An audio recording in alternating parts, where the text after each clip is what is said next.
மொழிகளிலே சிறந்த மொழி என்ன மொழி? இயேசுராஜா பேசிய மௌன மொழி. மொழிகளிலே சிறந்த மொழி என்ன மொழி? இயேசுராஜா பேசிய மௌன மொழி. இசையினும் இனிதானதே, இன்பங்கள் சேர்ப்பதுவே. சாதிக்கலாம் எதையும் சாதிக்கலாம், சாதிக்கலாம் எதையும் சாதிக்கலாம். மௌனத்தால் மலையையும் சாதிக்கலாம். மொழிகளிலே சிறந்த மொழி என்ன மொழி? இயேசுராஜா பேசிய மௌன மொழி.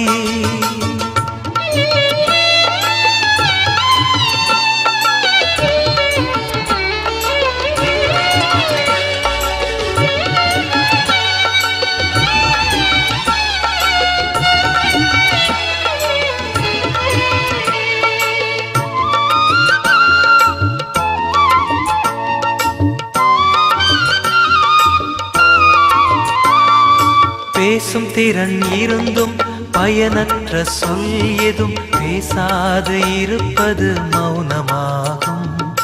பேசும் திறன் இருந்தும் பயனற்ற சொல் எதும் பேசாது இருப்பது மௌனமாகும்.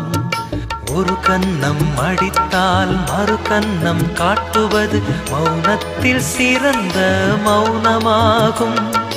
ஒரு கன்னம் அடித்தால் மறு கன்னம் காட்டுவது மௌனத்தில் சிறந்த மௌனமாகும். மொழிகளிலே சிறந்த மொழி என்ன மொழி? இயேசுராஜா பேசிய மௌன மொழி.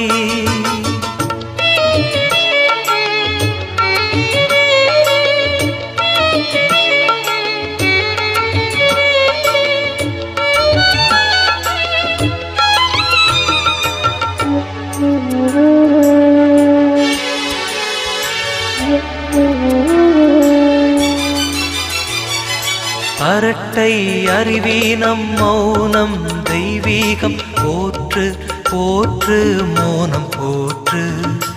அரட்டை அறிவீனம் மௌனம் தெய்வீகம் போற்று போற்று மௌனம் போற்று.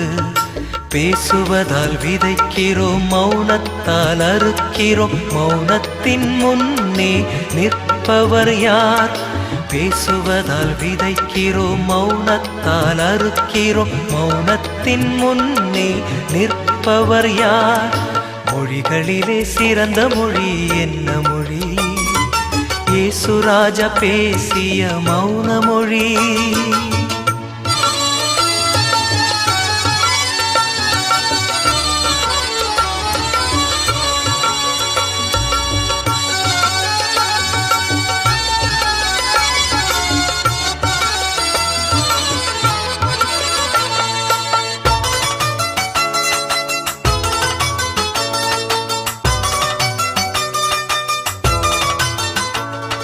சிரசினில் குட்டினாரே முகத்தினில் துப்பினாரே, இயேசுவும் பேசாமல் இருந்தாரே.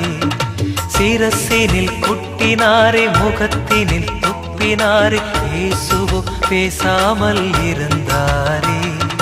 நாமும் அவர் போல தீமையை வெல்லணும், தீமையை அமைதியால் வென்றிடணும். நாமும் அவர் போல தீமையை வெல்லணும், தீமையை அமைதியால் வென்றிடணும். மொழிகளிலே சிறந்த மொழி என்ன மொழி? இயேசுராஜா பேசிய மௌன மொழி. மொழிகளிலே சிறந்த மொழி என்ன மொழி? இயேசுராஜா பேசிய மௌன மொழி. இசையினும் இனிதானதே, இன்பங்கள் சேர்ப்பதுவே. சாதிக்கலாம் எதையும் சாதிக்கலாம், சாதிக்கலாம் எதையும் சாதிக்கலாம். மௌனத்தால் மலையையும் சாதிக்கலாம். மொழிகளிலே சிறந்த மொழி என்ன மொழி? இயேசுராஜா பேசிய மௌன மொழி. ஆண்டவராகிய இயேசு கிறிஸ்துவின் இனிய நாமத்தில் என்னுடைய வாழ்த்துக்கள். இந்த நிகழ்ச்சியிலே உங்களை சந்திப்பதிலே மகிழ்ச்சி அடைகிறேன். ஜீவனுள்ள தேவனுடைய வார்த்தையை பகிர்ந்து கொள்வதற்கு ஆண்டவர் ஒரு விசை எனக்கு தருணம் கொடுத்து அதை கேட்பதற்கு உங்களுக்கும் ஒரு வாய்ப்பு கொடுத்திருக்கிறார். அவருக்கே சதா காலமும் மாட்சிமையும் மகிமையும் புகழ்ச்சியும் உண்டாவதாக. பரிசுத்த வேதாகமத்திலிருந்து ஒரு வசனத்தை நான் வாசிக்க கேட்கலாம். எபிரேயருக்கு எழுதின நிருபம் 13வது அதிகாரம் 8வது வசனம். இந்த வசனத்தின் அடிப்படையில் நாம் நிம்மதியாயிருப்பதற்கு என்னென்ன வழிகள் என்பதை நாம் கண்டுகொள்ள ஆராய அப்படியே பின்பற்ற தெய்வம் நமக்கு அருள் செய்வாராக. நாம் வாசிக்க கேட்கலாம். எபிரேயருக்கு எழுதின நிருபம் 13வது அதிகாரம் 8வது வசனம். இயேசு கிறிஸ்து நேற்றும் இன்றும் என்றும் மாறாதவராய் இருக்கிறார். இயேசு கிறிஸ்து நேற்றும் இன்றும் என்றும் மாறாதவராய் இருக்கிறார். அவர் நேற்றும் மாறாதவர், இன்று மாறாதவர், என்றும் மாறாதவர். என்ன பொருளோடு இதை எழுத்தாளராகிய பரிசுத்த ஆவியானவரின் தூண்டுதலிலே எழுதியிருக்கிறார்? இயேசு கிறிஸ்து யாராயிருக்கிறார்? அவர் என்றும் மாறாதவராயிருக்கிறார். தேவகுமாரன் இயேசு கிறிஸ்துனுடைய சுவாபம் என்றும் மாறாது. கடவுள் மாறாதவர். அவர் Lord Jesus Christ is unchanging God. அவர் மாறாத கர்த்தர். காலங்கள் மாறலாம், சூழ்நிலைகள் மாறலாம், நபர்கள் மாறலாம், சமுதாயம் மாறலாம். இயேசு கிறிஸ்து மாறாதவர். இந்த மாறாத ஆண்டவர் இயேசு கிறிஸ்து மனுஷீகத்திலே வெளிப்பட்டார். காரணம் என்ன? அருமையானவர்களே, மாறிக்கொண்டிருக்கும் மனித வர்க்கத்திலே அவர் வெளிப்பட்டார். இன்றைக்கு மனிதர்கள் மாறக்கூடியவர்களாக இருக்கிறார்கள். சூழ்நிலைக்கு தகுந்தால் போல் மாறுகிறார்கள். அவரவர்களுடைய வசதிக்கு தகுந்தால் போல் மாறுகிறார்கள். காலத்துக்கு தகுந்தால் போல் மாறுகிறார்கள். சுருக்கமாய் சொல்லப்போனால் மனுஷ சுவாபம் மாறுகிறது. தெய்வம் மாறாதவர் என்று படித்தோம். இயேசு கிறிஸ்து ஜீவனுள்ள கடவுள், அவர் மாறாதவர். ஆனால் மனிதன் மாறுகிறான். இன்றைக்கு புருஷன் மனைவிக்குள்ளே பிரச்சனைகள் வரும்போது அவன் புருஷன் என்கிற அந்தஸ்தை விட்டு விடுகிறான், மாறி போகிறான். மனைவி என்கிற அந்தஸ்தை விட்டு மாறி போகிறாள், மாறி பேசுகிறாள். சமுதாயம் இன்றைக்கு மாறுகிற சமுதாயமாக இருக்கிறது. Changing people, changing culture, changing world and changing system எல்லாமே மாறி போச்சு. ஆண்டவராகிய இயேசு கிறிஸ்து இந்த உலகத்திலே மாறாதவராய் இருந்து மாறிக்கொண்டிருக்கிற மனிதனிடத்தில் அவனை மாற்றி நிம்மதி தரும்படி அவர் வந்தார். பூ உலகத்திலே ஆண்டவராகிய இயேசு கிறிஸ்து வெளிப்பட்டதனுடைய நோக்கம் என்ன? அவருடைய அன்பு மாறாது, அவருடைய திட்டங்கள் மாறாது, அவருடைய சுவாபம், சுருக்கமாய் சொன்னால் ஆண்டவர் இயேசு கிறிஸ்துவனுடைய ஆட்டிடியூட் அல்லது இயல்பு தன்மைகள், சுவாபம் மாறாது. மாறாத ஆண்டவர் இயேசு கிறிஸ்து. நாம் நம்முடைய கண்களுக்கு முன்னே பார்க்கிற மாறி போகிற எத்தனை சமுதாயங்கள், விஞ்ஞான வளர்ச்சிக்கு தகுந்தால் போல் மாறி போகிற சமுதாயங்கள். தேவை, வளர்ச்சி தேவைதான். ஆனால் மனித சுவாபம் மாறக்கூடாது. மனிதன் மனிதனாக இருக்க வேண்டும். மனிதன் தேவ மனிதனாக இருக்க வேண்டும். ஏனென்றால் மனிதன் கடவுளுடைய சாயலிலே படைக்கப்பட்டான். முதலாவது தெய்வம், சர்வ பூமியை உண்டாக்கின கர்த்தர் இந்த உலகத்திலே 6வது நாளிலே மனிதனை, ஆதாமை, ஏவாளை தன்னுடைய சாயலிலே படைத்தார். தேவன் ஆதாமை தன்னுடைய சாயலிலே படைத்தார். ஆக சுருக்கமாய் மனிதன் தெய்வ சாயலாய் படைக்கப்பட்டான். இன்றைக்கு மனிதன் மனித சாயலுக்குள்ளே இல்லையே, மனித சுவாபங்களுக்குள்ளே இல்லாமல் போகிறதை பார்க்கிறோம். எனவேதான் சமுதாயத்தில் நிம்மதி இல்லை. தீவிரவாதங்கள் ஒரு பக்கம் பெருகி இருக்க காரணம் என்ன? மனிதன் தேவ சாயலில் படைக்கப்பட்டான் என்பதை உணர்ந்து அவன் தெய்வீக சுவாபத்தின்படியே வாழ்ந்து வருவானால் அவனுக்குள்ளே இப்படிப்பட்ட பிரச்சனை வராதே. வழக்கு மன்றத்தில் அதிகமான வழக்குகள் இருக்கிறது காரணம் என்ன? குடும்பங்களிலே பிரச்சனை இருக்க காரணம் என்ன? பொருளாதார ஏற்றத்தாழ்வுகள் இருக்க காரணம் என்ன? எல்லாவற்றுக்கும் மனிதன் தெய்வ சாயலிலே படைக்கப்பட்டான் என்பதை மறந்து போகிறான். எனவே அவன் மாறி போகிறான். அருமையானவர்களே, ஒரு உண்மை சம்பவத்தை இயேசு பெருமான் வாழ்ந்த காலத்தில் ஒரு உண்மை சம்பவத்தை வாசிக்க நீங்கள் கேட்கலாம். அதிலிருந்து சில குறிப்புகளை சொல்லி நீங்களும் இந்த இயேசு கிறிஸ்துவின் மூலமாய் மாற்றம் அடைய, தெய்வ சாயலை பெற, நிம்மதியாயிருக்க நான் வாஞ்சிக்கிறேன். என்னோடு கூட நீங்கள் திருப்பிக் கொள்ளுங்கள்.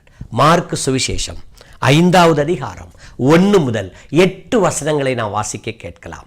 மார்க்கு சுவிசேஷம் 5வது அதிகாரம் 1 முதல் 8 வசனங்கள். இந்த வசனங்களிலே காணப்படுகிற ஒரு மனிதனுடைய வாழ்க்கை எப்படி இருந்தது, அவன் எப்படி மாறுகிறான், இயேசு கிறிஸ்து நம்மை மாற்றும்படி, தன்னுடைய சாயலுக்குள்ளே மாற்றும்படி வந்தார். அதை நீங்கள் உணர்வதற்காக தான் இந்த பகுதி வாசிக்கப்படுகிறது. சற்று பொறுத்திருந்து கேட்டு இந்த தியானத்தை நீங்களும் அனுபவிக்க நான் கேட்டுக்கொள்கிறேன். பின்பு அவர்கள் கடலுக்கு அக்கறையில் உள்ள கதிரேனுடைய நாட்டில் வந்தார்கள். அவர் படவிலிருந்து இறங்கின உடனே அசுத்த ஆவியுள்ள ஒரு மனுஷன் பிரேத கல்லறைகளிலிருந்து அவருக்கு எதிராக வந்தான். அவனுடைய குடியிருப்பு கல்லறைகளிலே இருந்தது. அவனை சங்கிலிகளினாலும் கட்ட ஒருவனாலும் கூடாதிருந்தது. அவன் அநேக தரம் விலங்குகளினாலும் சங்கிலிகளினாலும் கட்டப்பட்டிருந்தும் சங்கிலிகளை முறித்து விலங்குகளை தகர்த்து போடுவான். அவனை அடக்க ஒருவனாலும் கூடாதிருந்தது. அவன் எப்பொழுதும் இரவும் பகலும் மலைகளிலும் கல்லறைகளிலும் இருந்து கூக்குரலிட்டு கல்லுகளினாலே தன்னை காயப்படுத்தி கொண்டு இருந்தான். அவன் இயேசுவை தூரத்திலே கண்டபோது ஓடி வந்து அவரை பணிந்து கொண்டு, இயேசுவே, உன்னதமான தேவனுடைய குமாரனே, எனக்கும் உமக்கும் என்ன? என்னை வேதனைப்படுத்தாதபடிக்கு தேவன் பேரில் உமக்கு ஆணையிட்டு மிகுந்த சத்தமிட்டு சொன்னான். ஏனெனில் அவர் அவனை நோக்கி, அசுத்த ஆவியே, இந்த மனுஷனை விட்டு புறப்பட்டு போய் என்று சொல்லியிருந்தார். தேவகுமாரன் இயேசு கிறிஸ்து மாம்சத்தில் பூமியில் வெளிப்பட்ட சமயத்தில் அநேக அற்புதங்களை அவர் செய்தார். அசுத்த ஆவி பிடித்த ஒரு மனிதன், அவனுடைய வாழ்க்கையை ஆண்டவர் மாற்றினார். மனிதன் மனிதனாக வாழ வேண்டும் என்று தெய்வம் விரும்புகிறார். ஏன் அப்படிப்பட்ட அந்த அசுத்தமான வாழ்க்கை அவன் வாழ்ந்தான்? அவனை அசுத்த ஆவி பிடித்திருந்தது. ஆங்கில வேதாகமத்தில் அன்கிளீன் ஸ்பிரிட் என்று படிக்கிறோம். பரிசுத்தமான ஆவி அவனிடத்தில் இல்லை, அசுத்த ஆவி இருந்தது, தீய ஆவி இருந்தது, தூய ஆவி இல்லை. எனவே அவனுடைய வாழ்க்கையில் ஒரு மிருகத்தை போல வாழ்ந்து கொண்டிருந்தான். 4 குறிப்புகளை நான் சொல்லுகிறேன், கவனியுங்கள். முதலாவது, அவனுடைய குடியிருப்பு. 3வது வசனத்தில் படிக்கிறோம், அவன் கல்லறைகளிலே குடியிருந்தான், இடுகாட்டிலே குடியிருந்தான், பிணங்களை புதைக்கக்கூடிய இடத்திலே குடியிருந்தான், நாற்றம் எடுத்த சூழ்நிலையிலே அவன் குடியிருந்தான். நாய்களும் ஓநாய்களும் நரிகளும் ஊளையிடுகிற அந்த இடத்திலே தான் அவன் குடியிருந்தான். நம்முடைய வாழ்க்கையில் குடியிருப்பு எப்படி இருக்கிறது? அவனுடைய குடியிருப்பு கல்லறைகளிலே குடியிருந்தான். அவனுக்கு சொந்தமாக ஒரு தங்கி வாழ்வதற்கு வாய்ப்பு இல்லையா? இருந்திருக்கும். எத்தனையோ பேர் மனிதர்கள் வாழுகிறார்கள். அவன் அசுத்த ஆவி பிடித்தபடினாலே அவனுடைய குடியிருப்பு கல்லறைகளிலே இருந்தது. அருமையானவர்களே, 2வதாக அவனுடைய சுவாபம். ஒருவனாலும் அவனை அடக்கக்கூடாது இருந்தது. சங்கிலிகளை தகர்த்து போடுவான். முரட்டு சுவாபமுடையவனாய் அவன் ஜீவித்தான். இன்றைக்கும் மனிதர்கள் முரட்டு சுவாபமுடையவர்களாக இருக்கிறார்கள். மென்மையான தன்மை ஏன் இல்லை? ஒரு சாஃப்ட் நேச்சர் ஏன் இல்லை? ரஃப் நேச்சர் இருக்கிறது, முரட்டு சுவாபம். இந்த மனிதனுடைய வாழ்க்கையில் அசுத்த ஆவி பிடித்திருந்தது. எனவே அவன் முரட்டு சுவாபமுடையவனாயிருக்கிறான். மறுபடியும் 3-4 வசனத்தை நான் வாசிக்க விரும்புகிறேன். அவனுடைய குடியிருப்பு கல்லறைகளிலே இருந்தது. அவனை சங்கிலிகளினாலும் கட்ட ஒருவனாலும் கூடாதிருந்தது. அவன் அநேக தரம் விலங்குகளினாலும் சங்கிலிகளினாலும் கட்டப்பட்டிருந்தும் சங்கிலிகளை முறித்து விலங்குகளை தகர்த்து போடுவான். அவனை அடக்க ஒருவனாலும் கூடாதிருந்தது. அவன் சங்கிலிகளை தகர்த்து போடுவான், அவனை அடக்க முடியவில்லை. அருமையானவர்களே, யோசித்து பாருங்கள். அவனுடைய குடியிருப்பு அப்படி இருக்குமானால் அவனுடைய உணவு எப்படி இருக்கும்? அவனுடைய சுவாபம் எப்படி இருக்கும்? அசுத்த ஆவி பிடித்த மனிதன். இவனும் மனிதன் தான். இவனும் ஆதாமின் சாயலிலே வந்தவன் தான். இவனும் ஆதாமின் வம்சாவளி தான். என்னைப் போல உங்களைப் போல அவனுக்கு இரத்தமும் சதையும் இருந்திருக்கிறது. என்னைப் போல உங்களைப் போல அவனும் மூச்சு விடுகிறான், மூச்சு வாங்குகிறான், மூச்சு விடுகிறான். அவனுக்கும் இந்த பூமியினுடைய தட்பவெட்ப நிலைகளை அவன் அனுபவிக்கிறான். ஆனால் அவன் முரடனாயிருக்கிறான். முதலாவது அவனுடைய குடியிருப்பு, 2வது அவனுடைய சுவாபம், 3வது அவனை பற்றி 5வது வசனத்தில் படிக்கிறோம். அவன் கூக்குரலிட்டான். எப்பொழுது கூக்குரலிடுவான்? வாசிக்க கேட்கலாம். 5வது வசனம். அவன் எப்பொழுதும் இரவும் பகலும் மலைகளிலும் கல்லறைகளிலும் இருந்து கூக்குரலிட்டு கல்லுகளினாலே தன்னை காயப்படுத்தி கொண்டு இருந்தான். சகோதரனே, சகோதரியே, எப்பொழுதும் இரவும் பகல், டே அண்ட் நைட், அவனுடைய குரல் கூக்குரல். மிருகங்களைப் போல கத்துகிற ஒரு சுவாபம். கூக்குரல் என்ற வார்த்தைக்கு என்ன பொருள் கொள்ளலாம்? பொருளில்லாத சம்பாஷணைகள், ஒரே சத்தம். இன்றைக்கு மனிதனுடைய வாழ்க்கையில் இந்த கூக்குரல் இருக்கிறதா இல்லையா? கேட்கிற அருமையானவர்களை, உங்கள் வீடுகளில் இது உண்டா இல்லையா? பயங்கரமான சத்தம், கூக்குரல். நாடி நரம்பெல்லாம் புடைக்கிற மாதிரி பேசுறது, மற்றவர்களை துன்பார்க்கமாய் தூஷிப்பது, திட்டுவது, அருவருப்பது, இதெல்லாம் அவனுடைய வாழ்க்கையில் இருந்தது. அவன் கூக்குரல் இடுகிறான், பொருள் இல்லாத வார்த்தையினாலே அலறுகிறான், கத்துகிறான். அருமையான சகோதரனே, சகோதரியே, ஏன் இதெல்லாம்? அவன் அசுத்தாவி பிடிக்கப்பட்டிருந்தான். மெய்யான கடவுள் யார் என்பதை அவன் அறியாதிருந்தான். பொய்யானவைகளை அவன் பின்பற்றியிருந்தான். அசுத்தங்களின் மத்தியிலே அவன் குடியிருந்தான். அசுத்த ஆவி பிடித்தவன் அசுத்தத்தின் மத்தியிலே தான் குடியிருப்பான். அருமையான தம்பி, தங்கச்சி, சகோதரனே, சகோதரியே, உன்னுடைய வாழ்க்கையில் நீ எங்கே குடியிருக்கிறாய் என்பதை அறிந்து கொள். அசுத்தத்தின் மத்தியிலே குடியிருக்கிறாயா? உன்னுடைய குடியிருப்பை சுற்றி என்ன நடந்து கொண்டிருக்கிறது? சற்று யோசித்து பார். அசுத்த ஆவி உள்ள மனிதன் அசுத்தத்தின் மத்தியிலே குடியிருந்தான். நீங்கள் எங்கே குடியிருக்கிறீர்கள்? உங்களுடைய குடியிருப்பு எப்படிப்பட்டதா இருக்கிறது? உங்களுடைய சுவாபம் எப்படிப்பட்டதா இருக்கிறது? அவன் முரட்டு சுவாபம் உடையவனாயிருந்தான். மூன்றாவது, அவனுடைய கூக்குரல். எப்பொழுதும் கத்துவான். ஆவியானவர் அழகாக எழுதி வைத்திருக்கிறார். எப்பொழுதும் கத்துவான். இரவிலே கத்துவான், பகலிலும் கத்துவான். அவன் கூக்குரல் இடக்கூடியவனாயிருந்தான். நாலாவதாக அவனுடைய சுவாபம். 5வது வசனத்திலே வாசிக்கிறோம், கல்லுகளினாலே தன்னை காயப்படுத்தி கொண்டிருந்தான் என்று படிக்கிறோம். தன்னுடைய சரீரத்தை காயப்படுத்தி கொண்டிருந்தான். தன்னுடைய சரீரத்தை, ஆண்டவர் வாழ வேண்டும் என்று இந்த சரீரத்தை படைத்திருக்கிறார். இன்றைக்கு அநேகர் சரீரத்தை காயப்படுத்துகிறார்கள், சரீரத்தை கரைப்படுத்துகிறார்கள். விபச்சார பாவத்தினாலே சரீரம் கரைபடுகிறது. குடி, வெறி, போதை வஸ்துகளினாலே சரீரம் காயப்படுகிறது. ஒருவனுக்கு ஒருத்தி என்கிற நிலையிலே தான் தெய்வம் மனிதனை படைத்தார். இல்லற வாழ்க்கையில நல்லறமா இருக்க வேண்டும் என்றால் ஒருத்தியோடு வாழ வேண்டும், ஒருவனோடு வாழ வேண்டும். தெய்வம் அப்படித்தான் படைத்தார். ஆதாமுக்கு ஏவாள். அநேகர் விபச்சார பாவத்தினாலே, அசுத்தமான இச்சையினாலே தங்கள் சரீரத்தை கரைப்படுத்திக் கொள்கிறார்கள். நான் கேட்கிறேன், HIV+ எய்ட்ஸ் வியாதி எப்படி? காரணம் என்ன? இச்சை. தங்கள் சரீரத்தை கரைப்படுத்திக் கொள்ளுதல். மருத்துவத்துறையிலே நிறைய புள்ளி விவரங்கள் தருகிறார்கள். ஒவ்வொரு வருஷமும் இந்த எய்ட்ஸ் வியாதி உடையவர்கள் பெருகி கொண்டிருக்கிறார்கள். அருமையானவர்களை, யோசித்து பாருங்கள். சரீரத்தை கரைப்படுத்துதல், காயப்படுத்துதல். அவன் என்ன செய்தான்? கல்லுகளினாலே தன்னை காயப்படுத்திக் கொள்வான். ஒரு கல்லை எடுப்பான், தன்னுடைய கையிலே வச்சு நசுக்குவது, காலிலே வைத்து நசுக்குவது, முகத்திலே குத்தி கொள்வது, ரத்தம் பீரிட்டு வரும், கவுச்சி நாற்றம் அடிக்கும், அசுத்தமான அந்த நிலையிலே அவன் வாழ்ந்து கொண்டிருந்தான். இதுதான் அவனுடைய வாழ்க்கை. இன்றைக்கும் புகைப்பிடிப்பது, சரீரத்தை காயப்படுத்திக் கொள்வது. நெருப்பினாலே நம்மை நாமே, புகையினாலே, நெருப்பினாலே நம்மை காயப்படுத்திக் கொள்கிறோம். எவ்வளவுதான் விளம்பரம் இருந்தாலும் புகைப்பிடித்தல் உடல் நலத்துக்கு தீங்கானது. இது விளம்பரம், வியாபாரத்துக்கான விளம்பரம். குடி நாட்டுக்கும் வீட்டுக்கும் கேடு, இது விளம்பரம். அருமையானவர்களே, காயப்படுத்திக் கொள்ளுதல், தங்களை காயப்படுத்திக் கொள்ளுதல். ஆண் என்றும் பெண் என்றும் இல்லை, தங்கள் சரீரத்தை இன்றைக்கு காயப்படுத்திக் கொள்கிறார்கள். முதல் மனிதன் இந்த உலகத்திலே வாழ்ந்த வருஷங்கள் எவ்வளவு தெரியுமா? தயவு செய்து பரிசுத்த வேதாகமத்தை வாசித்து பாருங்கள். 930 வருஷம் வாழ்ந்தான். இன்றைக்கு 930 வருஷம் வாழ்ந்தான். உலகத்திலே அதிகமாக வாழ்ந்த மனிதனுடைய பெயர் பைபிளில் எழுதப்பட்டிருக்கிறது. மெத்துசலா 969 வருஷம் வாழ்ந்தான். இன்றைக்கு சரீரத்தை காயப்படுத்திக் கொள்ளுதல். அருமையானவர்களே, இதுதான் அவனுடைய வாழ்க்கை. இதுதான் இந்தியாவிலே இன்றைக்கு உள்ள சூழ்நிலை. 4 காரியங்கள்: குடியிருப்பு அசுத்தம், சுவாபம் முரட்டு சுவாபம், குரல் கூக்குரல், தன்னுடைய சரீரத்தை காயப்படுத்திக் கொள்ளுதல். இந்த சரீரத்தை பற்றி பவுல் அழகாய் எழுதுவார். நீங்களே தேவனுடைய ஆலயமாக இருக்கிறீர்கள். உங்கள் சரீரம் தேவனுடைய ஆலயமாக இருக்கிறது.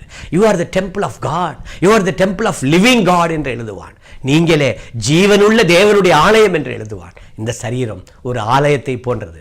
கெடுத்துக்கொள்ள வேண்டாம். தம்பி, தங்கச்சி, சகோதரனே, சகோதரியே, ஏதாவது ஒரு அசுத்தமான பழக்கத்துக்கு நீ அடிமையாயிருந்தால் இன்றைக்கு நீங்கள் மனம் திரும்ப வேண்டும் என்று பட்சமாய் வேண்டிக் கொள்கிறேன். இந்த மனிதனுடைய வாழ்க்கையில பெரிய மாற்றம். மாறாத ஆண்டவர் மாற்றத்தை மனிதர்கள் மத்தியிலே உருவாக்கும்படி இந்த பூ உலகத்திலே பெத்லகேமிலே வெளிப்பட்டார். 33 ஆண்டு காலங்கள் வாழ்ந்த அவர் மனிதனை சந்திக்கிறார். என்னை பொறுத்த வரைக்கும் அவருடைய பார்வையிலே ஒவ்வொரு மனிதனும் விலையேற பெற்றவன். ஒவ்வொரு each and every individual person is so precious before his sight. He is so concerned about the people. Every individual, ஒவ்வொரு தனி மனிதன் மேலும் ஆண்டவர் கரிசனையாக இருக்கிறார். இவன் கல்லறையில் தானே குடியிருக்கிறான், எப்படி ஆகிலும் போகட்டும் என்று ஆண்டவர் விடவில்லை. அவன் மீதும் கரிசனையாக இருக்கிறார். இவனுடைய குடியிருப்பு மோசமாக இருக்கிறது, ஆனாலும் கர்த்தர் கரிசனையாக இருக்கிறார். இவனுடைய சுவாபம் முரட்டு சுவாபம், கர்த்தர் கரிசனையாக இருக்கிறார். நாம் நினைக்கிறோம், இவ்வளவு முரடனா வாழ்ந்துட்டனே, இனிமே நல்லவனா என்னால் வாழ முடியுமா? முடியும், முடியும். ஆண்டவர் இயேசு கிறிஸ்து சந்திக்கிறார். தம்பி, தங்கச்சி, ஒருவேளை இவனுடைய சுவாபம் உனக்கே பிடிக்காமல் இருக்கலாம். சகோதரனே, சகோதரியே, வயதானவர்களே, விதவையானவர்களே, தாய்மார்களே, உங்களுடைய சுவாபம் உங்களுக்கே பிடிக்காமல் இருக்கலாம், மற்றவர்களுக்கு பிடிக்காமல் இருக்கலாம். கர்த்தர் அதை மாற்ற வல்லவர். என்னுடைய வாழ்க்கையை அவர் மாற்றினார், உங்களுடைய வாழ்க்கையை அவர் மாற்றுவார். உங்களுடைய பழக்க வழக்கங்கள், உங்கள் மனசாட்சிக்கு தெரியும். நீங்கள் எப்படிப்பட்ட சுவாபம் உடையவர்கள் என்பதை உங்களுக்கு தெரியும். அது உங்களுக்கு பிடிக்காமல் இருக்கலாம், முரட்டு சுவாபமாக இருக்கலாம், தெய்வத்தை திருப்திப்படுத்தாத சுவாபமாக இருக்கலாம், குற்ற மனசாட்சி பெருகி வருகிற சுவாபமாக இருக்கலாம். ஆண்டவர் இயேசு கிறிஸ்து அதை மாற்றுவார். அவனுடைய குரல், அவனுடைய சரீரம் காயப்பட்ட சரீரம். ஆண்டவர் இயேசு கிறிஸ்து அவனை மாற்றுகிறார். வாசிக்கலாமா அந்த பகுதியை தயவு செய்து? 7வது வசனம். இயேசுவே, உன்னதமான தேவனுடைய குமாரனே, எனக்கும் உமக்கும் என்ன? என்னை வேதனைப்படுத்தாதபடிக்கு தேவன் பேரில் உமக்கு ஆணையிட்டு மிகுந்த சத்தமிட்டு சொன்னான். ஆண்டவர் இயேசு கிறிஸ்துவிடத்திலே ஓடி வந்தான். அவன் ஓடி வந்தான். ஆண்டவர் இயேசு கிறிஸ்துவை கூப்பிடுகிறான், உன்னதமான தேவனுடைய குமாரனே. ஆண்டவர் இயேசு கிறிஸ்து யார்? He is our most high God. உன்னதமான தேவன். அவன் கூப்பிடுகிறான். இயேசுவை யார் என்று நீங்கள் தெரிந்து கொள்ளுங்கள். அவர் உன்னதமானவர். He is our most high God. அவர் உன்னதமானவர், உயர்ந்தவர். பூச்சக்கரத்தின் மேலே அவர் எல்லாவற்றுக்கும் அதிகாரம் இருக்கிறது. நான் சொல்லுகிறேன், அசுத்த ஆவியின் மேலே அவருக்கு அதிகாரம் இருக்கிறது. நீங்கள் யாரை வணங்குகிறீர்கள் என்பதை தெரிந்து கொள்ள வேண்டும். யாரை தெய்வமாக கொண்டிருக்கிறீர்கள் என்பதை தெரிந்து கொள்ள வேண்டும். அசுத்தமாய் வாழ்ந்த மனிதன் இயேசு கிறிஸ்துவை கண்டவுடனே அவரை பார்த்து சொல்லுகிறான், உன்னதமான தேவனுடைய குமாரனே, நான் அசுத்த ஆவியினால் பிடிக்கப்பட்டிருக்கிறேன். ஆண்டவர் இயேசு கிறிஸ்து அவனை விட்டு புறப்பட்டு போய் என்று அசுத்த ஆவிக்கு அதிகாரம் கொடுத்தார், கட்டளை கொடுத்தார். இந்த பூமியிலே சர்வ அதிகாரம் உடையவர் ஆண்டவர் இயேசு கிறிஸ்து. அவர் ஒரு முறை விதமாய் சொன்னார், வானத்திலும் பூமியிலும் எனக்கு சகல அதிகாரம் கொடுக்கப்பட்டிருக்கிறது என்று சொன்னார். உண்மையிலே த ஃபுல் அத்தாரிட்டி யாருக்கு என்றால் ஆண்டவர் இயேசு கிறிஸ்துவுக்கு தான். அருமையான சகோதரனே, உன் வாழ்க்கையில் நீங்கள் வித்தியாசமாய் உங்களுக்கே பிடிக்காத நிலையில் இந்த இப்பொழுது நான் வாசித்து தெரிந்து கொண்ட சுவாபத்தை போல உங்களுக்கு இருக்கலாம். உங்கள் குடியிருப்பு சரியில்லாமல் இருக்கலாம், உங்களுடைய சுவாபம் சரியில்லாமல் இருக்கலாம், உங்கள் குரல் கூக்குரல் அசுத்தமான பேச்சுகளோடு நீங்கள் வாழ்ந்திருக்கலாம், உங்கள் சரீரத்தை நீங்கள் காயப்படுத்தி கொண்டிருந்திருக்கலாம். But this is the right time to change. எல்லாம் மாறுவதற்கு இது ஒரு தகுதியான நேரம். ஆண்டவர் இயேசு கிறிஸ்து அசுத்த ஆவியை இவனை விட்டு புறப்பட்டு போய் என்று சொன்னார். அவனுடைய வாழ்க்கையில் பெரிய மாற்றம். அவன் காணிக்கை எதுவும் கொடுக்கவில்லை, அவன் தட்சணை எதுவும் வைக்கவில்லை, அவன் வீட்டுக்கு போய் எதையாவது நான் தானம் செய்கிறேன் என்று சொல்லவில்லை, தன்னுடையதை எடுத்து இயேசுநாதருக்கு கொடுக்கவில்லை. இயேசுநாதருக்கு என்ன தேவை? அவர் சர்வ பூமிக்கும் சுதந்திரவாளி. படைக்கப்பட்டவைகள் எல்லாம் அவரை கொண்டும் அவராலும் அவருக்கென்றும் படைக்கப்பட்டது என்று வேதத்திலே படிக்கிறோம். எனவே அப்படிப்பட்ட தெய்வத்துக்கு காணிக்கை பரிமாற்றங்கள் இங்கே அவசியமில்லை. அவன் சொன்ன ஒரு வார்த்தை, உன்னதமான தேவனுடைய குமாரனே. ஆண்டவர் இயேசு கிறிஸ்துவை நீங்கள் ஏற்றுக்கொள்ளுங்கள். இந்த உலகத்தில் அவர் உங்களுக்காக எனக்காக வந்தார், சிலுவையிலே மரித்தார், மரணத்தை ஜெயித்தார், 3ஆம் நாள் உயிர்த்தெழுந்தார், இன்றும் ஜீவிக்கிறார். ஜீவாதிபதியாக இருக்கிற கர்த்தரை நீங்கள் உன்னதமான தேவ குமாரன் என்று ஏற்றுக்கொண்டால் அடுத்து நடைபெறக்கூடியது. அடுத்து ஒரு 4 செயலை பார்த்து நாம் முடிக்கலாம். அவனுடைய வாழ்க்கையில் எவ்வளவு மாற்றம். மார்க்கு சுவிசேஷம் 5வது அதிகாரம் 15 முதல் 18 வரைக்கும் நான் வாசித்த பிற்பாடு தியானிப்போம். இயேசுவினிடத்தில் வந்து லேகியோனாகிய பிசாசுக்கள் பிடித்திருந்தவன் வஸ்திரம் தரித்து உட்கார்ந்து புத்தி தெளிந்திருக்கிறதை கண்டு பயந்தார்கள். பிசாசுகள் பிடித்திருந்தவனுக்கும் பன்றிகளுக்கும் சம்பவித்ததை கண்டவர்களும் அவர்களுக்கு விவரமாய் சொன்னார்கள். அப்பொழுது தங்கள் எல்லைகளை விட்டு போகும்படி அவரை வேண்டிக் கொள்ள தொடங்கினார்கள். அப்படியே அவர் படவில் ஏறுகிற போது பிசாசு பிடித்திருந்தவன் அவரோடு கூட இருக்கும்படி தனக்கு உத்தரவு கொடுக்க அவரை வேண்டிக் கொண்டான். இயேசு அவனுக்கு உத்தரவு கொடாமல், நீ உன் இனத்தாரிடத்தில் உன் வீட்டிற்கு போய் கர்த்தர் உனக்கு இறங்கி உனக்கு செய்தவைகள் எல்லாம் அவர்களுக்கு அறிவி என்று சொன்னார். அந்தப்படி அவன் போய் இயேசு தனக்கு செய்தவைகள் எல்லாம் தக்கபோலி என்னும் நாட்டில் பிரசித்தம் பண்ண தொடங்கினான். எல்லோரும் ஆச்சரியப்பட்டார்கள். பிரியமானவர்களை, இங்கே சில வசனங்களை வாசித்தோம். அவனுடைய வாழ்க்கை மாறியது. ஆண்டவர் இயேசு கிறிஸ்து மாறாதவர். ஆனால் மாறிப்போகிற சமுதாயத்தை தன்னுடைய சுவாபமாக மாற்ற இந்த உலகத்துக்கு வந்தார். தன்னுடைய சாயலாக மாற்ற வேண்டும். இப்பொழுது அந்த அசுத்த ஆவி பிடித்த மனிதனுடைய வாழ்க்கையில் பெரிய மாற்றம். அவனுக்கே பிடிக்காமல் வாழ்ந்து கொண்டிருந்தான். சில சமயம் நமக்கே பிடிக்காமல் நாம் வாழ்ந்து கொண்டிருக்கிறோம். எனவே தான் மனுஷன் சொல்கிறான், என்ன சார் வாழ்ந்து பிரயோஜனம் சார், நான் இருக்கிறத விட செத்து போனால் நல்லது சார், என்னால் யாருக்கு சார் பிரயோஜனம், என்னால் எனக்கே பிரயோஜனம் இல்லை என்று சொல்லக்கூடிய அந்த வெறுமையின் ஆவி பிடித்திருக்கிறது. அது அசுத்த ஆவி. ஒரு தூய ஆவியில் ஆண்டவர் இயேசு கிறிஸ்துவை ஏற்றுக்கொண்டால் உங்களுடைய வாழ்க்கையில் தூய ஆவி வரும், தீய ஆவி போகும். மனிதனுடைய வாழ்க்கையில் மாற்றம் தேவை. அவன் குடும்பத்தில் நிம்மதி இல்லாமல் இருக்கிறான். பொருளாதார பற்றாக்குறையில், பிரச்சனையில், கடன் தொல்லையில், கவலையில், கண்ணீரில், வருத்தத்தில், எதிர்பார்ப்புகளில், ஏக்கங்களில் மனிதன் தவிக்கிறான். மாற்றம் தேவை. கர்த்தர் இயேசு கிறிஸ்து இவனுடைய வாழ்க்கையை மாற்றின ஆண்டவர் உயிரோடு இருக்கிறார், உங்களையும் மாற்றுவார். இவனுடைய குடியிருப்பு மாறினது. எங்கே வந்தான்? அவன் இயேசுவினுடைய பாதத்துக்கு வந்திருக்கிறான். 15வது வசனத்திலே அவன் இயேசுவிடத்திலே வந்தான் என்று படிக்கிறோம். கல்லறையிலே குடியிருந்தவன் இயேசு கிறிஸ்துவிடத்திலே வந்து விட்டான். அசுத்தமாய் குடியிருந்த மனிதனுடைய வாழ்க்கையிலே இயேசுவின் பாதப்படியிலே வந்து நிற்கிறான். இயேசு கிறிஸ்து பரிசுத்தமானவர், இயேசு கிறிஸ்து பாவம் இல்லாதவர், இயேசு கிறிஸ்து நீதிபரர். இயேசு கிறிஸ்துனுடைய பிறப்பு, வாழ்வு, மரணம், அடக்கம், உயிர்த்தெழுதல், வருகை, நியாய தீர்ப்பு சகலமும் பரிசுத்தமானது. அவரிடத்திலே தான் வந்தான். அசுத்தமான குடியிருப்பில் இருந்து பரிசுத்தமான கிறிஸ்துவிடத்திலே அவன் திருப்பப்படுகிறான். இரண்டாவதாக அவனுடைய சுவாபம் மென்மையான சுவாபமாயிருக்கிறது. வேதத்தில் வாசிக்கிறோம், அவன் இயேசு கிறிஸ்துவிடத்திலே வஸ்திரம் தரித்து உட்கார்ந்து புத்தி தெளிந்து என்று படிக்கிறோம். ஒரு சோபர் மைண்டட் மேன், புத்தி தெளிவுள்ள ஒரு மனிதனாய் மாறிவிட்டான். முரட்டு சுவாபம் இருக்கும்போது புத்தி எப்படிங்க வரும்? புத்தி இல்லாமல் இருக்கும்போது எப்படிங்க மென்மையான சுவாபம் வரும்? இப்பொழுது அவனுக்கு ஒரு சாஃப்ட் நேச்சர் வந்திருக்கிறது. புத்தி தெளிந்து இருக்கிறான். அருமையான தம்பி தங்கச்சி, உன்னுடைய வாழ்க்கையில் புத்தி தெளிய வேண்டும். அன்று இயேசு கிறிஸ்து தான் அதை செய்ய முடியும். உங்களுடைய படிப்போ, உங்களுடைய திறமையோ, உங்களுடைய அந்தஸ்தோ, உங்களுடைய சம்பாத்தியமோ, உங்களுடைய சொத்தோ, உங்களுடைய பூர்வீகமோ, உங்களுடைய குடும்ப பின்னணியோ இதை செய்ய முடியாது. இவனுக்கும் குடும்ப பின்னணி இருந்திருக்கலாம், நண்பர்கள் இருந்திருக்கலாம், உறவினர்கள் இருந்திருக்கலாம், பெற்றோர் இருந்திருக்கலாம், உடன்பிறந்தவர்கள் இருந்திருக்கலாம். பட் இயேசு கிறிஸ்து தான் அதை செய்ய முடியும். அருமையானவர்களே, அவனுடைய சுவாபம் மாறியது.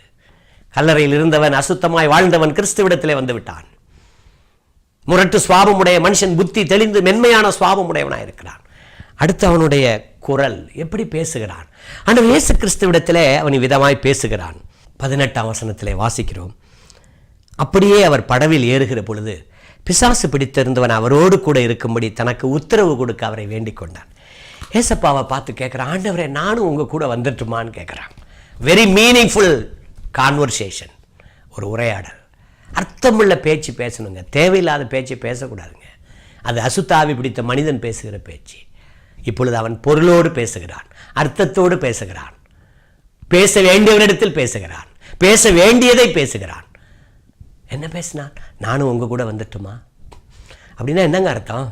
இயேசு கிறிஸ்துவே நான் உங்க கூட வந்துட்டுமா, நான் கிறிஸ்தவன் ஆகட்டுமா என்று கேட்கிறான். அவனுடைய வாழ்க்கையிலே மாற்றம் வந்தது. அசுத்தாவி பிடித்த மனிதன், கூக்குரலிட்டவன், இரவும் பகலும் கத்தி கொண்டிருந்தவன். ஒரு சென்டென்ஸ் பேசினாலும், ஒரே ஒரு வாக்கியம் பேசினாலும் அர்த்தமுள்ள வாக்கியமாக அது அமைகிறது. அவரை பார்த்து, ஆண்டவரே நான் உம்மோடு இருக்க எனக்கு உத்தரவு கொடும். அருமையானவர்களை, இதுதான் கிறிஸ்தவன், இதுதான் உண்மை கிறிஸ்தவன். பேச வேண்டியதை பேச வேண்டிய நேரத்தில் பேசக்கூடியவரிடத்தில் சரியாய் பேசுவதுதான் கிறிஸ்தவன். அவன் பேசினான். நாலாவதாக அவன் வாழ வேண்டிய சரீரத்தை பயன்படுத்தினான். முன்னாடி காயப்படுத்தினான், இப்பொழுது பயன்படுத்தினான். அன்று இயேசு கிறிஸ்து அவனிடத்தில் சொல்லுகிறார், என் கூட வந்து என்ன பிரயோஜனம்? உன் வாழ்க்கையில் எவ்வளோ பெரிய மாற்றம் வந்துருச்சே, நீ உங்கள் ஊருக்கு போ, உங்கள் ஊரில் போய் மக்கள்கிட்டலாம் சொல்லு, உன் வாழ்க்கையில் நான் உனக்கு செய்ததை, இறங்கி செய்ததை ஜனங்களுக்கு சொல்லு என்று சொல்லுகிறார். அவன் போகிறான். அவனுடைய கால்கள் பயன்படுகிறது, அவனுடைய குரல்கள் பயன்படுகிறது, அவனுடைய சரீரம் தெய்வத்துக்கு பயன்படுகிறது. காயம்பட்ட சரீரம் இப்பொழுது பயன்படுகிற சரீரமாய் மாறுகிறது. அருமையான தம்பி தங்கச்சி, உன்னுடைய சரீரத்தை கொண்டு தெய்வத்துக்கு பணிவிடை செய்யலாம், அவரை சொல்லலாம். நான் தாங்க செய்கிறேன், என்னுடைய சரீரம் இந்த உலகத்தில் இருந்ததுனால என்ன பிரயோஜனம் என்று நான் கேட்டுக்கொண்டால் இப்பொழுது நான் சொல்லுவேன். என்னுடைய வாய் அவரை சொல்லுகிறது, என்னுடைய கால்கள் அவருக்காக நடக்கிறது, என்னுடைய கைகள் அவருடைய வேதாகமத்தை திறக்கிறது, என்னுடைய கண்கள் அவருடைய வார்த்தையை பார்க்கிறது, என்னுடைய சிந்தை அவரை சிந்திக்கிறது, என்னுடைய சரீரம் அவருக்கு பயன்படுகிறது. அருமையான சகோதரனே, சகோதரியே, உன் சரீரத்தை கரைபிடித்துக் கொள்ளாதே, காயப்படுத்திக் கொள்ளாதே. அசுத்தமான, ஆபாசமான, காம விகாரம் நிறைந்த அல்லது இச்சை நிறைந்த, விபச்சாரம், வேசித்தனம் நிறைந்த இந்த சமுதாயத்தில் உன்னுடைய சரீரத்தை கரைப்படுத்தாதே. குடித்து வெறித்து புகைப்பிடித்து போதை வஸ்துக்களுக்கு அடிமையாகி, லாகிரி வஸ்துக்களுக்கு அடிமையாகி உன் சரீரத்தை காயப்படுத்திக் கொள்ளாதே. கரைப்படுத்துவதும் காயப்படுத்துவதும் இன்றைக்கு சர்வசாதாரணம். கரைப்படுத்துவதும் காயப்படுத்துவதும் இன்றைக்கு சர்வசாதாரணம். ஆண்டவர் உங்களை மாற்ற விரும்புகிறார்.